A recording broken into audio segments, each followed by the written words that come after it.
শিৱসাগৰ জিলাৰ চেঙেৰিবাৰীত যোৱা নিশা কেইজনমান বন্ধুৰ সহযোগত এটা অজগৰ সাপ উদ্ধাৰ কৰে সৰ্পবন্ধু পলাশ বৰপ্ৰাপ্ত গোহাঁয়ে।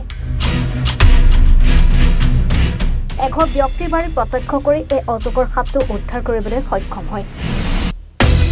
প্ৰায় 6 ফুট দৈৰ্ঘ্যৰ এই অজগৰটো উদ্ধাৰ কৰি শিৱসাগৰ জিলা বন বিভাগৰ নিৰ্দেশ মৰ্মে সোণপুৰা যমুনামুখৰ এখন গভীৰ অৰণ্যৰ মাজত মুকলি কৰি দিয়ে সাপটো। ধৰা হ'ল লৈ যাওক কিছু অজগৰ সাপ নেকি আমি ভালকৈ ধৰিব পৰা নাই। কেনেকৈ ধৰিলে কি কথা সুধিছোঁ, তেওঁলোকে কিবা লাঠি এনেকৈ হেঁচি ধৰিছোঁ কৈছে। বাৰু তথাপিতো গৈ আহোঁচোন বোলো, গ'লোঁ মই চালোঁ সাপটো হয় অজগৰ সাপেই হয়। ঠিক তেওঁলোকে দেখিছে সাপটো ইতিমধ্যে 6 ফুট 4.5 ফুট 6 ফুট হ'ব অজগৰ সাপৰ পোৱালি, জালপহী অজগৰ বুলি কয় আমাৰ ইয়াত।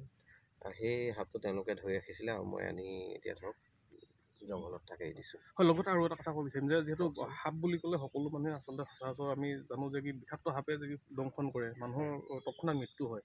তেনে ক্ষেত্ৰত এনেধৰণে সাপ ধৰাটো কিমান যুক্তিসংগত আৰু তেখেতলোকে কেনেধৰণৰ ব্যৱস্থা গ্ৰহণ কৰিব লাগে, আৰু আপুনি কিমান দিনৰ পৰা এই সাপৰ লগত ধৰাৰ লগত জড়িত হয়?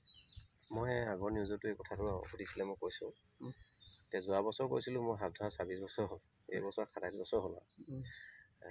মানে সাৱধানতাটো মানে কি একেবাৰে 26 বছৰ ধৰি আছোঁ যদি অভিজ্ঞতা অকণমান হৈছে। কোনো মোৰ চৰকাৰী চাৰ্টিফিকেট নাই সাপ ধৰা, প্ৰথম কথা হ'ল সেইটো ক'বই লাগিব। দ্বিতীয় কথা হ'ল সাপটো যি সাপেই নহওক ধৰিবলৈ কেতিয়াও নাযাব, অনভিজ্ঞ ব্যক্তিয়ে ধৰিবলৈ নাযাব, কাৰণ কোনবিধ সাপ বিষাক্ত তেওঁলোকে নাজানে আৰু কোনবিধ অবিষাক্ত এইটো নাজানে।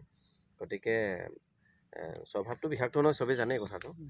খালি বিষাক্ত সাপ যদি চিনি নাপায় বা অবিষাক্ত সাপ চিনি নাপায় তেওঁলোকে সাপ নধৰাই ভাল। বাইট কৰাৰ পিছত কি ভয়ংকৰ পৰিণাম হ'ব গম পায়ে চাগে। Bureau' report, any Bharat 24।